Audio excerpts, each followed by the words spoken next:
दोस्तों, आप जानते हैं कि आप जिस भिखारी को भीख दे रहे हैं वो आपसे ज्यादा अमीर हो, वो आपके साथ साथ आपकी 7 नस्लों तक को खरीद सकता हो।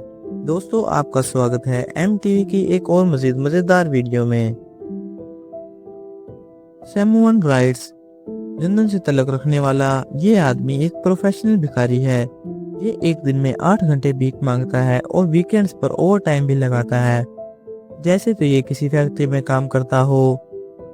ये अपने कुत्ते के साथ लंदन में मौजूद सबसे पॉपुलर ATM, जिसमें लोगों का आना जाना बहुत ज्यादा है, उसके बाहर बैठकर भीख मांगता है और ये इसकी सबसे पसंदीदा जगह है। यहाँ पर भीख मांगने से इसकी सालाना आमदनी 50,000 पाउंड हो जाती है, जो कि तकरीबन 1 करोड़ रुपए बनते हैं। सैमुअल राइट्स लंदन के इलाके फुलहाम में रहता है और इसके पास वहाँ पर अपना ज़ाती फ्लैट भी है, जिसकी मालियत 6 करोड़ रुपए है और इसके पास अपनी ज़ाती गाड़ी जी वैगन भी मौजूद है, जिसकी मालियत भी करोड़ों में है। आयशा खातून, जिसकी उम्र 100 साल थी, वो सऊदी अरेबिया के एक शहर जद्दा की सड़कों पर भीख मांगा करती थी, जो कि आंखों से नबीनी थी और कई सालों से एक ही जगह पर सड़क पर बैठकर भीख मांगती थी और लोग भी उस पर तरस खाकर उसको भीख दे दिया करते थे। जो कि आयशा बहुत ज्यादा बूढ़ी थी, इसलिए लोग इसको कुछ ज्यादा ही भीख देते थे। और जब एक वक्त आया कि आयशा बीमार हो गई, तो उसने अपनी एक वसीयत लिखवाई और अपनी सबसे अच्छी दोस्त को दे दी और उसको ताकीद की कि वसीयत को उसके मरने के बाद ही पढ़ा जाए। आयशा के गुजर जाने के बाद जब वसीयत को खोल कर पढ़ा गया तो सब हैरान हो गए कि आयशा के पास 30 लाख सऊदी रियाल थे, जो कि तकरीबन 12 करोड़ रुपए बनते हैं। इसके अलावा उसके पास 40 करोड़ की मालियत के जेवरात भी मौजूद थे और इसके पास अपने शहर जद्दा में 4 बिल्डिंगें भी थी, जिनकी मालियत करोड़ों में थी। आयशा ने अपनी सारी मलकियत उन गरीब लोगों को दे दी जिनको वो जानती थी। आयशा ने अपनी सारी जिंदगी गुर्बत में गुजार दी, मगर वो उन लोगों की जिंदगी बदल गई जिनके नाम उसने अपनी जायदाद की थी।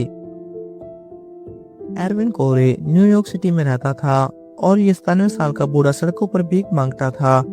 बूढ़ा आदमी और इसके हाथ में अखबार देखकर लोग इसको भीख दे दिया करते थे, मगर ये हमेशा से भीख नहीं मांगता था। एरविन कोरे पहले कॉमेडी करता था। इसकी जिंदगी का काफी हिस्सा कॉमेडी करके गुजरा था और इसके पास इसका अपना एक घर था जिसकी कीमत 5.5 करोड़ रुपए थी। एरविन कोरे रोजाना के $200 कमाता था और उन पैसों को एक चैरिटी में दे दिया करता था, जो कि मासूर बच्चों को अदवियात फराहम करती थी, और वो उनमें से कुछ पैसे न्यूज़पेपर खरीदने में लगा दिया करता था और फिर उन अखबार को बेचकर अपना गुजारा करता था। मगर आज तक ये पता नहीं लग सका कि एरविन कोरे इतना अमीर होने के बावजूद भी भीख क्यों मांगता था। दोस्तों, एक नामालूम शख्स जो अपनी बेटी के साथ सड़क पर बैठकर भीख मांग रहा था और ये सर्दियों के दिन थे, और जब उस नामालूम शख्स ने अपनी बेटी को अपनी जैकेट पहनने के लिए दी तो एक शख्स ने उनकी फोटो खींच ली और जब घर आकर उस शख्स ने उस फोटो को जूम किया तो उसने उस जैकेट में लटकी मर्सिडीज की चाबी को देखा। तो इस बात से ये मालूम होता है कि वो भिखारी कोई गरीब नहीं था। गैरी थॉम्सन एक अमेरिकन शख्स है जो एक व्हील चेयर पर ही नजर आता है। इसके कहने के मुताबिक ये चल नहीं सकता और इसको अपने हाथ हिलाने में भी तकलीफ होती है और इस तरह नजर आता है कि इसका ज़हनी तवाज़ुन भी ठीक नहीं है। लेकिन लोग ये नहीं जानते कि गैरी थॉम्सन वज़ूर बनने की एक्टिंग कर रहा था। गैरी थॉम्सन के मुताबिक वो सालाना $1 लाख कमाता था, जो कि तकरीबन 1.5 करोड़ रुपए बनते हैं। दोस्तों, आज के लिए इतना ही। मिलते हैं अगली वीडियो में। हमारे चैनल को लाइक, शेयर और सब्सक्राइब जरूर करना। शुक्रिया।